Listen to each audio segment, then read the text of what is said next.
Greetings. Pleasure to present 2019 KCSE Chemistry Paper 1, Form 1 and Form 2 work. We start with some statistical analysis of the paper in as far as the contents of Form 1 and 2 work is concerned. So for Form 1, in the year 2019, Chemistry Paper 1 had a total of 18 marks being tested from Form 1 work. The 18 marks out of 80 marks represents a percentage of 22.5%. Form 2 syllabus had 21 marks out of 80 marks, representing 26.25%.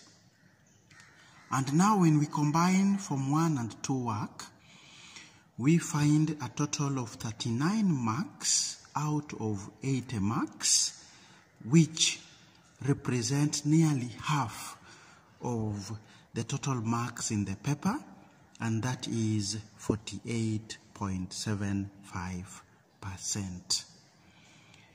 In this video, we show you the expected responses to the questions that came from Form 1 and 2 work.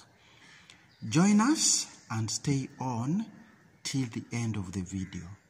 We start with question number 1, which was borrowed from Form 2 syllabus.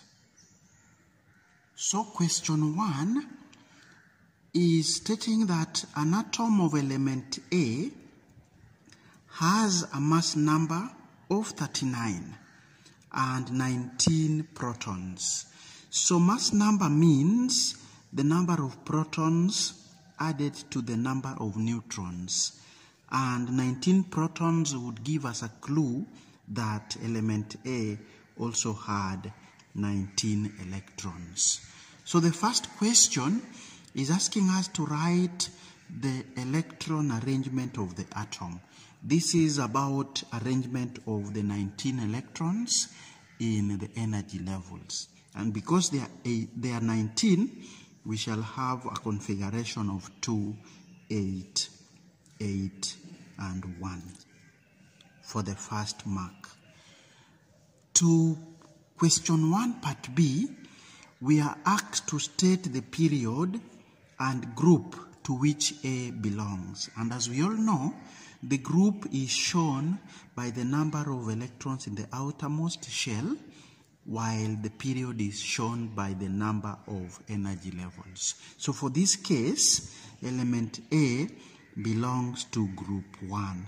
Groups are best indicated, or groups are best shown using Roman capital letters.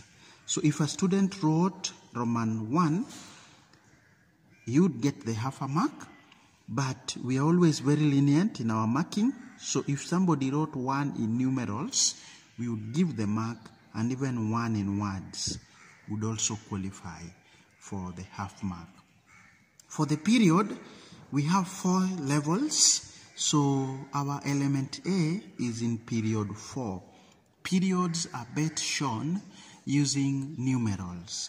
So if a student wrote 4, would be good enough, but if he or she wrote 4 in words, again we would give the mark, and even 4 in Roman capital would also give the half mark for the period of element A.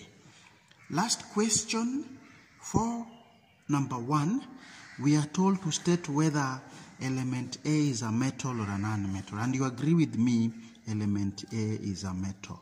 This is because it has very few electrons on the outermost shell, and therefore it would react through loss of electrons, are a characteristic of metals. We move on to the next question, and this is question number 5, borrowed from Form 1 syllabus. Question number 5 hydrogen gas can be prepared by passing steam over heated magnesium ribbon as shown in figure 2. So here we have figure 2. We are heating wet sand to liberate some steam, which then meets heated magnesium ribbon at this point. It would react to give the oxide, and then hydrogen gas would be collected over water. To the first question, write an equation that produces hydrogen gas. So here, we are expected to write a balanced chemical equation for the same.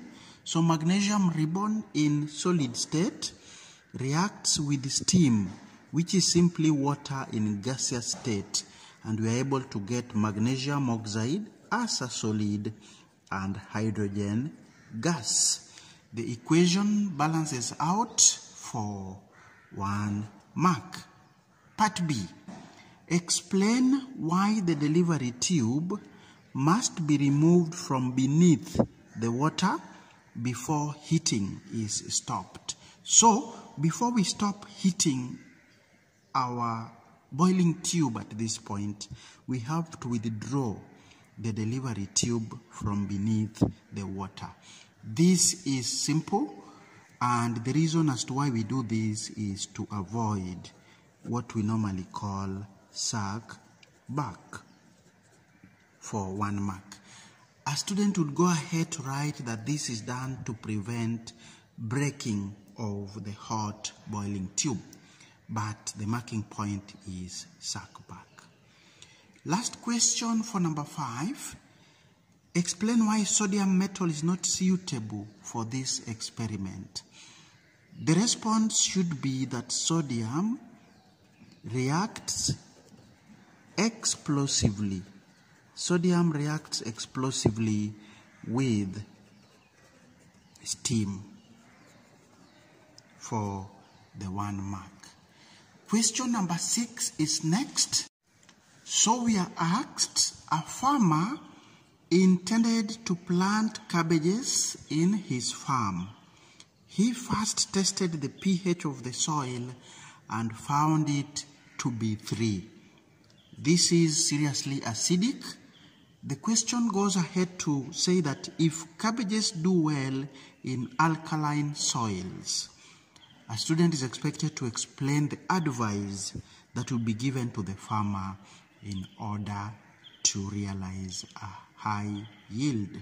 The advice would be add calcium oxide, or what we normally call lime. This would give the student the first mark. Then we continue to explain that we do this in order to raise the soil pH. So how does calcium oxide do so? Calcium oxide is a basic oxide. Hence, dissolves in water in the soil to form an alkaline solution. So this would earn the student the next half mark. Once this alkaline solution is formed, it reacts with the acidic soil, and through this reaction we are able now to raise the soil pH for the last half mark, totaling to 2. Our next question is question number 8 in 2019 chemistry paper 1, and question 8 is borrowed from Form 2 work. The table below shows properties of 2 chlorides. We have chloride D and chloride E. Chloride D has what we can see is a very high melting point, and then it is a good conductor of electricity, but in liquid state. So here we can tell the bonding in chloride of D as ionic, and the structure is actually giant ionic structure. For chloride E, compared to D, you realize the melting point is now very low, and it is a poor conductor of electricity. So obviously the bonds that are here is covalent.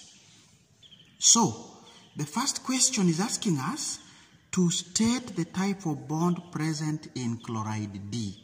And as we have just seen, this is ionic bond, or we also call it electrovalent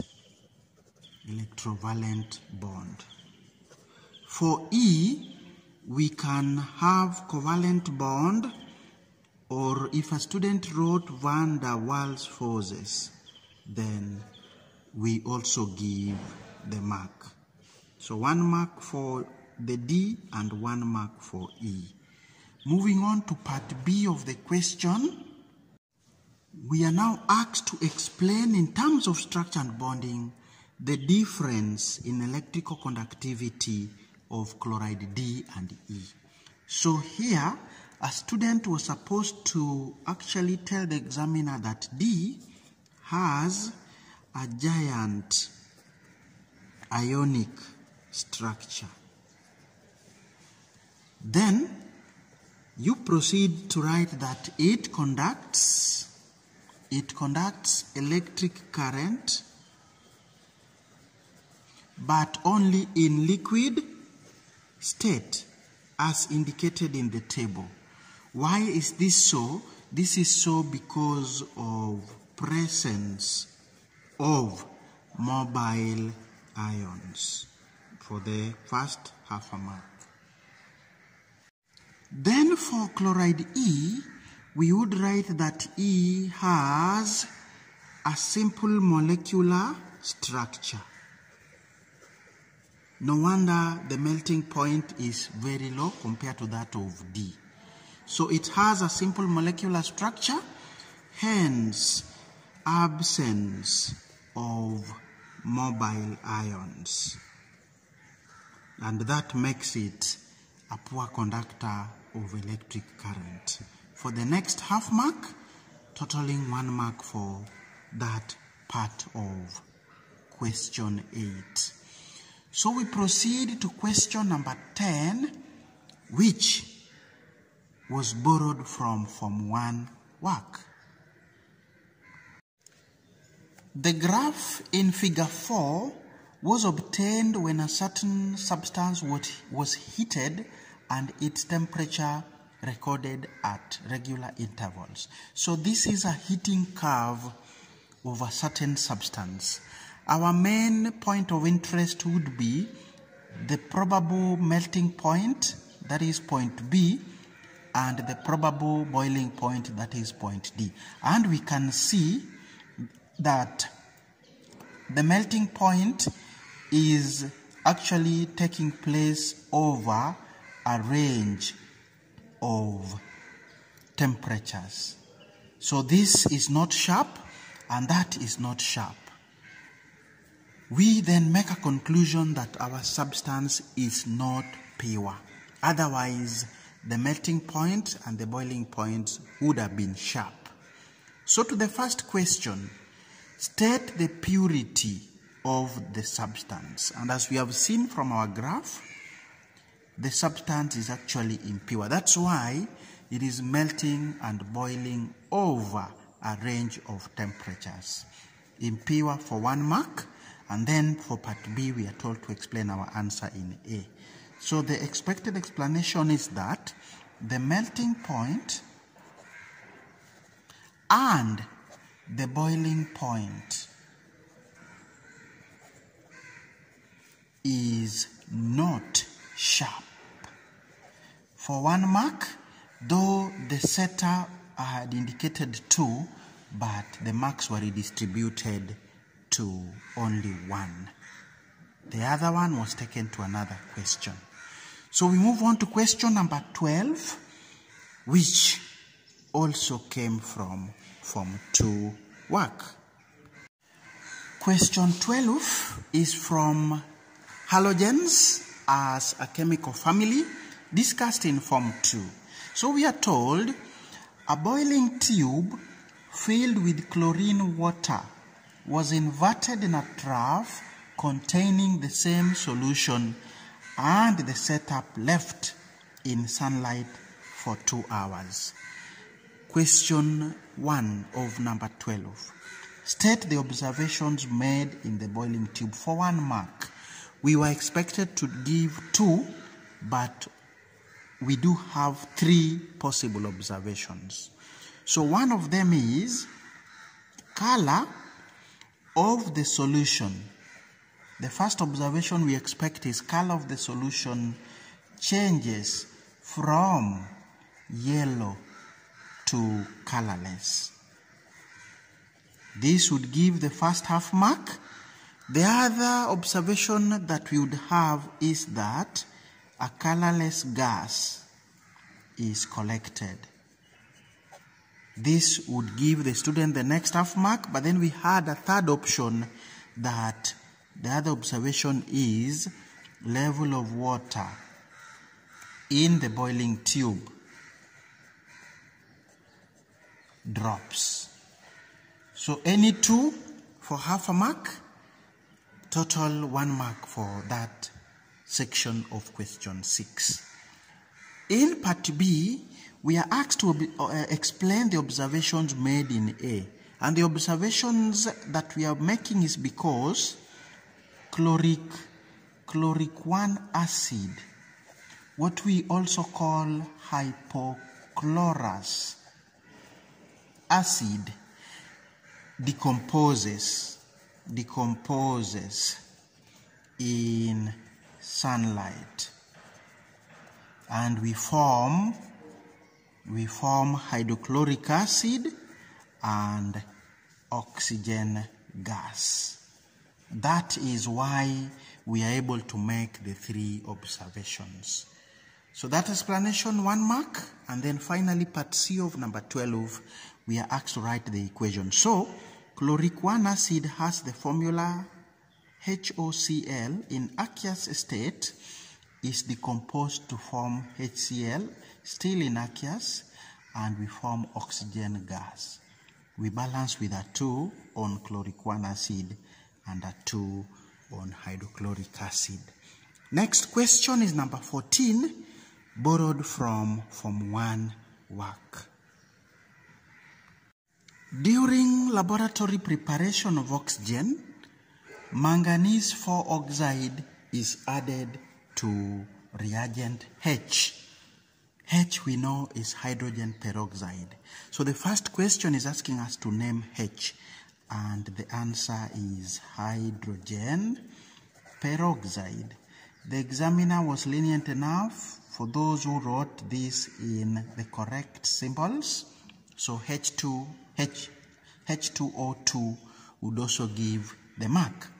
Now we are asked to state the role of manganese 4 oxide. The expected response is manganese 4 oxide is a catalyst. A student would also write that it speeds up the production of oxygen gas. And then lastly, we are asked to write the equation. So normally hydrogen peroxide is a liquid. We are able to get water, which is a liquid, and oxygen gas. Here we were accepting aqueous as well, and then we balance with a 2 on our hydrogen peroxide and a 2 on water for the other 1 mark. To question 15 now, and question 15 was again coming from Form 1 work. So figure 5 shows an apparatus used to separate water and hexene. So we know that this apparatus is called a separating funnel. And then hexene is less dense than water, so it would actually be our section R, and water now would be S, because the two are immiscible, and again water is having a higher density as compared to hexene. So to the questions, name the apparatus shown in figure 5. As we have said, this is a separating funnel for 1 mark. Then state the principle by which the mixture is separated. There are two.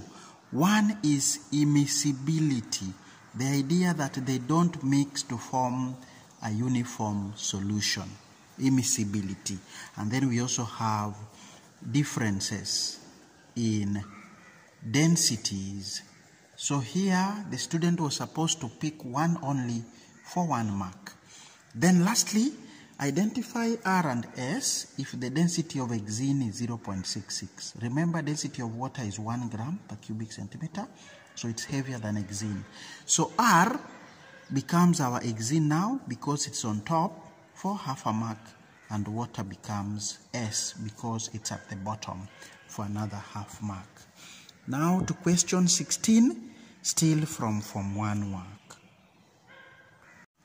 Complete the following table. So we have solution, pH, and nature of solution. pH 1 we know is strong acid. This first half mark. Neutral we know is pH 7. For the next half mark, weak acid has pH ranging from 4.0 all the way to 6.9. So any value within that range would earn the student the next half mark. And lastly, pH 13 is a strong base or alkali for the last half mark, totaling 2 marks for that section. Part B is actually borrowed from Form 4, so a student needed to have some enhanced chemistry knowledge from Form 4 to answer Part B for the next mark. So we are asked, explain why a solution of ammonia in methyl benzene has no effect on red litmus paper, while in aqueous ammonia, red litmus paper turns blue. So here, the student was supposed to explain that in methyl benzene, what happens? Ammonia remains molecular. Ammonia remains molecular or does not ionize. Or we would say that there are no hydroxide ions for the first half mark. Then we give the contrast that in water, ammonia will now ionize to produce hydroxyl or hydroxide ions, which now are responsible for alkalinity, and therefore the red litmus paper would turn blue for the next half mark, totaling to 1 mark for question number 16, part B. We move on to question number 20, testing from 2 syllabus. During laboratory preparation of carbon 4 oxide gas, dilute hydrochloric acid was added to L in a conical flask. Identify L. This is calcium carbonate. That is what would produce carbon 4 oxide for the mark. Now, a student who gave this in form of formula would also get the mark, and anybody who gave this also as a common name would also get the mark. So calcium carbonate is commonly called marble chips. The equation that produces carbon 4 oxide. So we have calcium carbonate in solid form reacting with the hydrochloric acid, which is aqueous. We are able to get calcium chloride aqueous, and carbon 4 oxide gas, and a bit of water. which is liquid. We of course balance with a 2 on HCl to get the 1 mark for that section. Lastly, we are asked to state the observations made when carbon 4 oxide gas produced is bubbled through lime water or calcium hydroxide for a long time. So here we know that white precipitate would be formed when you bubble carbon 4 oxide for a short time. Then when it's done for a long time, our white precipitate would actually dissolve to form a colorless solution for the mark.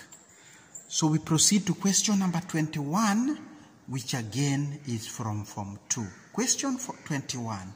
Study the information in Table 3 and use it to answer the questions that follow. So this is actually a table borrowed from period 3, from sodium to chlorine. So we have the atomic numbers and we have the radius. Here you can see a gradual decrease, and I believe you know the reason as to why there is a gradual decrease. So the first question, explain the trend in atomic sizes from sodium to chlorine. And we can see from the table that the atomic sizes decrease across the period. This would give the first half mark, and then we give an explanation that this is because of, there are several reasons. You can say increase in number of protons. For the last half mark, a student can also say increase in nuclear charge, and someone who can also say decrease in atomic radius. So all these as reasons as to why there is a decrease in atomic sizes. Any of those reasons would give the student the next half mark, totaling 1 mark for that part. Now, part B, explain how chloride of aluminium differs from those of other metals in the period. So we have 2 marks, so we should give 2 differences, but obviously there are 3. So the first one is aluminium chloride is molecular, while others are ionic. That is the first difference for the first mark. And then the next difference a student can give is aluminium chloride exists as a dimer, while others do not. So the others don't exist as dimers. It's only aluminium chloride that does so. The last difference is that aluminium chloride also, as we said in Form 1, sublimes, while others do not. So each one of these would give the student 1 mark to a maximum of 2. Next question is number 23, borrowed from Form 2 syllabus. In 23, we are asked to calculate the relative atomic mass of X, given that it has 2 isotopes, and the isotopes occur naturally in the ratio 9:1.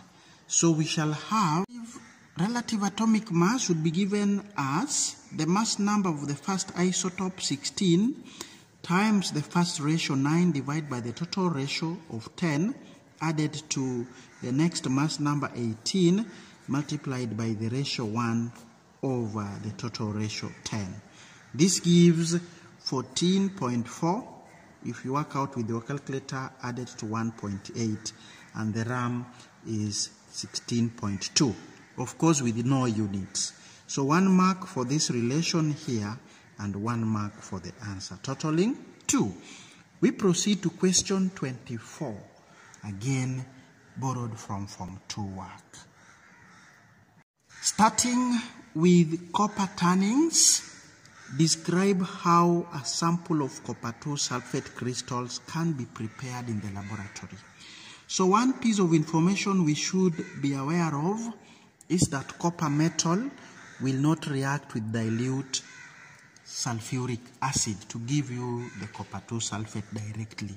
So we have 2 options. One is to heat the copper in air to obtain copper 2 oxide, which then we react with dilute sulfuric acid. Or we can react copper with the concentrated form of the sulfuric acid. So for our answer, we shall heat the copper tannings. We shall heat the copper tannings in air to obtain copper 2 oxide. Allow me to use symbols. That would give us the first half mark. Next, we are supposed to add excess of our oxide to dilute sulfuric 6 acid. Of course, we obtain our copper 2 sulfate. From here, we will filter so as to remove the excess copper 2 oxide. Once we have obtained our filtrate, we shall evaporate it. We shall evaporate the filtrate, of course, to saturation. Then we will then cool the saturated solution. We cool the saturated solution to obtain crystals of our copper 2 sulfate. And lastly, we shall dry the crystals between filter papers. So each of these is worth half mark, totaling to 3 marks for that question. So we move to question number 28 at this time, which still came from Form 2 work. Question 28, draw in the space provided a labeled diagram of the setup of apparatus that can be used to electrolyze molten lead 2 bromide. So here we would have our crucible. The crucible would be placed on a tripod stand from which we shall heat to melt our electrolyte. And then once the electrolyte has been melted, we shall introduce our electrodes. Of course, this time it has to be either platinum or graphite because we need inert electrodes. So that will be the diagram. This is molten lead bromide, our electrolyte. This would be our electrodes. Of course, we have agreed either graphite or platinum, and this would be our cells. So cells for half mark, electrodes half mark, your electrolyte half mark, heat half mark, and the last mark was on workability. And as we always say, workability tries to answer the question, is your diagram able to meet the objectives of the question? Whatever you have drawn, can it be used to electrolyze molten lead bromide? If the answer is yes, the mark for workability is scored. If the answer is no, the work for workability is missed. For example, if you don't include heat here, obviously there's no way we shall have the molten lead bromide, and therefore you miss the mark on workability. We end the video by looking at question number 29, borrowed from Form 1 work. It was the very last question for the paper that year. So, number 29, name an appropriate apparatus that is used to prepare a standard solution in the laboratory. This needed some Form 3 knowledge, and the answer here is volumetric flask. The apparatus was discussed in Form 1, but the idea of standard solutions is something discussed in Form 3. Up to that point, we are through with the video. In the video, we've looked at a deeper analysis of the contribution of Form 1 and 2 work to the total score for the paper. With that, we continue to wish our students the best of luck, and we ask that you keep it here for more.